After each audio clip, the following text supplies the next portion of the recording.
The message we were never meant to decode. Have you ever considered the possibility that time might be a lie? What if our perception of reality has been manipulated to serve a greater purpose, one that we could never fully comprehend? By the end of this story, you will uncover what happened when a group of scientists decoded a message that was never meant for us, and how it sealed humanity's fate. The year is 4127. The world is no longer as we know it today. After centuries of advancement, humanity reached such a high level of technology that many believed all problems had been solved. But then they arrived, beings that didn't belong to this dimension, bringing with them a disturbing warning. You are being deceived. Time is not real. Derek Holloway, a brilliant but reclusive mathematician, stands on the edge of a cliff, both literally and metaphorically. He gazes at the desolate landscape of Earth, pondering the futility of his choices. But when he returns home that night, he encounters something that will change his life forever. A body lying on the floor of his living room. As he approaches, he realizes with a jolt that the body is his own. The corpse clutches a peculiar object, a translucent cylinder containing a holographic message. The words flicker. You're late, but there's still time. Confused, Derek activates the hologram and sees a future version of himself in the projection, appearing weeks older. The other Derek begins to speak. You're not going to believe what you're about to discover. But I need you to listen until the end, because everything depends on it. Why is Derek seeing a future version of himself? Who sent this message? And what does it mean? As the Derek in the hologram begins to reveal secrets, a new reality starts to emerge. Perhaps the concept of time, as we know it, is an illusion. And if so, who is really in control? The answers to these questions will lead Derek to uncover an interdimensional conspiracy that began centuries ago, centered around a machine that should never have been built. And at the heart of this conspiracy lies a puzzle that only he can solve, but at a cost he may not be willing to pay. The puzzle of the machine and the echoes of the future. The holographic projection of Derek from the future ends abruptly, leaving the room in a heavy silence. Before he can organize his thoughts, a loud knock echoes at the door. Peering through the peephole, Derek sees two men in gray suits with impassive expression. He hesitates but decides to open the door. Mr. Holloway, we're from the Institute of Advanced Temporal Research, says one of the men, flashing an identification badge from an organization Derek has never heard of. The other adds, we need to talk about the message you received. Derek feigns ignorance, but the men enter uninvited. One of them scans the room while the other continues, you're not the only one who received this message. It was designed to appear only to people with a specific connection to the machine. Confused, Derek asks directly, what machine? The agents explain that decades ago, an unidentified satellite was discovered in Earth's orbit, containing data that was impossible to decode. When deciphered, the information revealed blueprints for a technology never seen before, a device capable of manipulating human perception of time. This machine, nicknamed the Kronos Obelisk, became the centerpiece of a dangerous and highly classified project. The agents press Derek. You have unique skills in quantum cryptography. The message you received is a call to solve a problem we created ourselves. Now, we need your help. Before he can refuse, one of them pulls out a tablet and shows him an image of the machine. Derek feels an immediate wave of nausea. It's as if he's seen that design somewhere before, but where? Derek begins to recall disjointed fragments of recurring dreams he's had over the past few months. In each dream he saw the same structure, the Kronos Obelisk, but with strange details. Pulsating lights, indecipherable symbols, and a sound that seemed to resonate within his own mind. He asks, why me? And what does this have to do with time being a lie? The agents exchange uneasy glances before responding. The machine was designed for a specific purpose, to create an access point between dimensions. But something went wrong. It's out of control and creating fractures in the fabric of time, allowing them to see us. Derek feels the ground shift beneath his feet. Them who? The agents hesitate before finally saying, beings from a higher dimension. We don't know much about them, except that they perceive time differently. To them, past, present, and future are a single continuous line. And now, they're watching us. and manipulating us. Derek's discomfort grows when the agents hand him a portable device. On it is an encrypted message that they claim was sent by the interdimensional beings through the Kronos obelisk. Derek tries to focus on the code, but the pattern seems alive, pulsating hypnotically. He feels a throbbing pain in his head, as though something is trying to invade his mind. This message is the key to shutting down the obelisk and closing the access point, one agent explains. But there's a problem. No one who has tried to decipher it has come out unscathed. We need you, Derek. The future depends on this. Derek initially refuses, but the agents appeal to his logic. If we don't stop this now, what you saw today, your body on the floor, will be just the beginning. Temporal fractures are spreading, and soon reality as we know it could unravel. Still hesitant, Derek asks, and if I fail? The answer is simple and direct. If you fail, time as we know it will cease to exist. He agrees but sets one condition. I want to know who else received this message. The agents exchange glances before responding. One other person. A woman named Emily Cross. She is also essential to solving this. Derek prepares for a journey that promises answers, and dangers he can barely imagine. As Derek leaves with the agents, he doesn't notice the lights in his house begin to flicker. At the window, an indistinct figure watches him, almost as if it exists outside the flow of time. Who or what is really behind this? An unlikely alliance, and the machine out of control. Derek is taken by the agents to a secret facility located deep underground. Upon arrival, he is introduced to Emily Cross, a physicist specializing in theoretical sciences. Unlike Derek, Emily appears incredibly composed, as though she had been expecting him. "You're Derek Holloway?" she asks bluntly. "You've received the message too, haven't you?" Derek nods, unable to hide his confusion. "You seem a lot calmer about all of this than I am," he quips. Emily gives him a faint smile and replies, "Maybe that's because I've already seen what's coming." Emily reveals that she began experiencing visions months ago, flashes of realities that seemed to overlap. In all of them, Derek's figure appeared, often in situations involving puzzles and cryptic messages. "It was as if time itself was showing me what I needed to do," she explains. And then the message came. "Unlike you, I already knew would end up here." Derek hesitates. What exactly does that mean? And what do you know about the machine? Emily steps toward a holographic display and pulls up schematics of the Kronos obelisk. "It wasn't just designed to decode the original message," she explains. "It's also a receiver, a portal that connects to higher dimensions. The problem is, the machine is starting to self-adjust. It's opening fissures in time, and the beings from the other side are beginning to interact with our reality." Derek and Emily are taken to a secure room where live footage of the obelisk is displayed. The machine is immense, pulsating with lights and geometric patterns that defy comprehension. Emily explains that its behavior has become increasingly erratic, and that temporal fractures are growing more unpredictable. "If we don't shut it down," she says, "the beings on the other side won't just observe us. They'll enter our reality. They don't think like us. They don't feel like us. And if they cross over, they could reshape our existence in their own image." Derek stares at the obelisk's patterns, feeling a strange déjà vu. "I've seen this before," he says, pointing at the pulsating lights. "In my dreams, they showed me this. Or maybe it was a hidden message. It's like the machine is alive." Emily confirms his suspicion. Not exactly alive, but self-aware. It's learning and adapting to the messages the beings are sending. They might be using the machine to manipulate time and shape events as they wish. Emily outlines a daring plan: create an algorithm to disrupt the obelisk's energy flow and shut it down completely. But there's a catch. The code needed to do this is fragmented and hidden within the messages Derek and Emily receive. They'll need to decode their respective fragments while battling hallucinations and the radiation effects caused by the machine.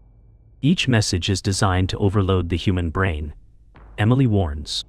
But together, we can figure it out. We just have to trust each other.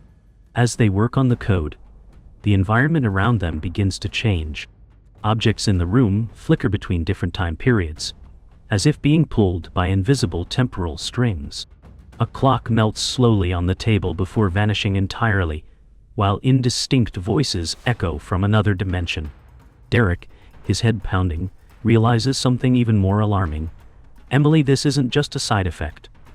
The machine is testing us. It knows we're trying to stop it. Emily, struggling against her own hallucinations, murmurs. Then we have to move faster. As Derek and Emily decode more of the fragments, a shadowy figure appears at the back of the room. A projection of an interdimensional being. Without making a sound, it watches them, its presence sending a chilling wave through the air. Emily stares at the figure, wide-eyed. Derek, we're not alone. In the next part, Derek and Emily will face not only the technical challenges of the machine, but also the beings determined to stop them from saving reality. Will their minds withstand the forces attempting to unravel the very concept of time? The guardians of time and the truth about the obelisk. The interdimensional figure in the room does not move, but its mere presence makes the environment vibrate. The air becomes heavy, as though gravity itself has shifted. Derek feels his body freeze momentarily, while Emily struggles against an invisible pain. They are here, she whispers, her eyes locked on the being. The intruder has no definitive form. Its appearance shifts constantly, as though it's a distorted reflection of every era all at once.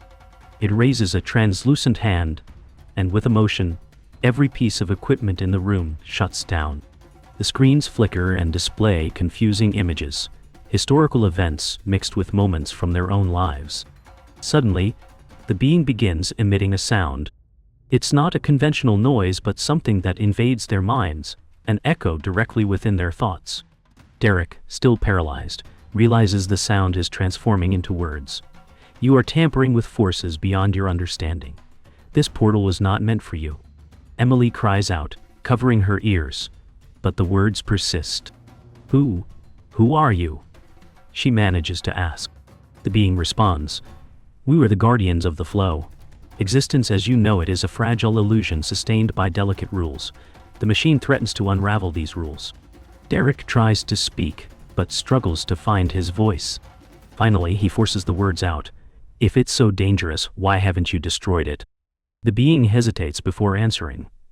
Because the obelisk is a reflection of you. It exists because you created it. To destroy it, you must destroy yourselves. As soon as the figure disappears, Emily and Derek are hit by a wave of intense hallucinations. Each of them sees fragmented moments from their lives, but something feels off. Every memory is layered with a sense of déjà vu. Derek relives conversations with people who are long dead, while Emily experiences the traumatic moment she lost a colleague in a failed experiment. The visions are so vivid that both begin to question what is real. This is how they weaken us, Emily says through gritted teeth. They're trying to break us, so we'll give up. Derek agrees, but he notices something unusual in his hallucinations. Within each one, there are fragments of the code they need to decode it. Emily, look at the visions. They're not just memories. The algorithm is hidden inside them. Realizing the visions are part of the puzzle, Derek and Emily work frantically to extract the code. Every time they solve a fragment, the environment around them grows more unstable. Parts of the floor vanish, exposing voids of infinite nothingness, while echoes of their own voices from different timelines reverberate. When they finally piece the algorithm together, an alarm blares in the facility. Emily checks a nearby console and discovers that the obelisk has begun operating autonomously. It's activating, she says, panic creeping into her voice. We don't have much time. With the algorithm complete, Derek and Emily are instructed to head to the core of the facility where the obelisk is located. The area is heavily guarded, but as they approach, they find many of the guards disoriented, collapsing or screaming in agony. The obelisk's influence is spreading, warping their minds. Navigating through dark, flickering corridors filled with static, Emily begins to question everything. What if the Guardians were right? What if the only way to stop this is to destroy ourselves? Derek shakes his head firmly. Maybe they are right, but I'm not giving up until I've tried to destroy the machine. We can't let this continue. When they finally arrive at the core chamber, the obelisk is pulsating with an almost organic energy. Its lights create impossible patterns, and its sounds seem to come from every direction. Emily hesitates as she stares at it. "It's not just a machine," she murmurs. "It's something more." Derek carries the device containing the algorithm, ready to upload it into the obelisk's central system. "If we can just get this uploaded, it'll shut down," he says. Emily nods but suddenly freezes, her eyes widening. Surrounding the obelisk are multiple indistinct figures, interdimensional beings. They've materialized fully now, their forms shifting and distorting as they protect the machine. "They know we're here," Emily whispers. While Derek works on uploading the code, the beings begin advancing toward them. Emily grabs an improvised tool to defend them, but realizes her own perception of time is starting to unravel. "Derek, we're running out of time." Literally. In the next part, Derek and Emily will face the Guardians as they make their final attempt to shut down the obelisk. But what happens when the very concept of time begins to collapse around them? Can they complete their mission before being consumed by the paradox?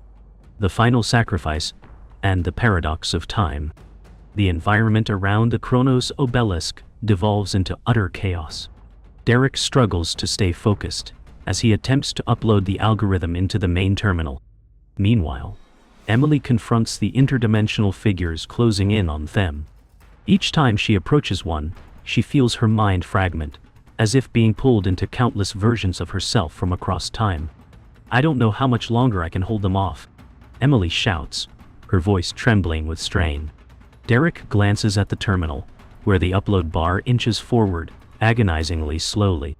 "They're interfering with the algorithm," he says. "If I can't finish this, it's over." As the obelisk pulses more violently, the temporal fractures in the room worsen. Derek sees multiple versions of himself. A child, an old man, and even one that appears dead. Emily too sees alternate versions of her life, including one where she never became a scientist. "This is it?" Emily says, her voice breaking. "The obelisk is fracturing us into every possible timeline. If we don't stop it, we'll be lost forever." Derek comes to a grim realization. "Emily, I need you to manually interfere with the core. The algorithm has to be delivered directly into its energy source." Emily hesitates. "That will expose me to the obelisk's full radiation." "I know," Derek responds. "But it's the only way." With determination in her eyes, Emily grabs the device containing the algorithm and runs toward the pulsating core of the obelisk. As she approaches, the interdimensional figures try to block her, but their forms begin to flicker and fade, as though the obelisk itself is destabilizing. Reaching the core, Emily looks back at Derek one last time. "Promise me this will work. Promise me it's worth it." "It will be," Derek replies, his voice steady. "Thank you, Emily." Emily connects the device to the core and activates the algorithm. The chamber is flooded with blinding light as the obelisk emits a deafening sound. Emily screams, but her voice is swallowed by the explosion of energy that follows. Derek is thrown backward as the obelisk implodes, sucking in all the energy it generated. The interdimensional figures vanish, and silence falls over the room. Dazed and injured, Derek crawls toward the shattered core. Emily is gone. He realizes the algorithm worked. The obelisk has been deactivated, and the temporal fractures are beginning to close. But the cost was immeasurable. As Derek tries to process what has happened, he realizes his own perception of time is still distorted. He sees flashes of the past and future, including moments that he never lived. In one of these visions, he sees Emily, alive, but in an entirely different timeline. "Emily," he whispers, reaching out toward the vision. But it fades away. At that moment, Derek understands the truth. The obelisk may have been destroyed, but the effects of its existence remained. He is trapped in a temporal loop, an inevitable consequence of tampering with forces far beyond human comprehension. In the end, Derek decides to leave a record of everything that happened. He records a message on a portable device, recounting the story of the obelisk and how he and Emily tried to save humanity. "If you're seeing this," he says, "it means there's still a chance. Don't make the same mistakes we did." Derek leaves the device in a location where he knows it will be found. He then walks out of the facility, knowing that time, or what's left of it, will never be the same. Years later, in a new timeline, a young scientist discovers Derek's device. As she watches the message, she realizes the story of the obelisk is just the beginning. If they came once, she whispers, they can come again. Do you want to discover other time travels? So click on the video that appears here in the final card.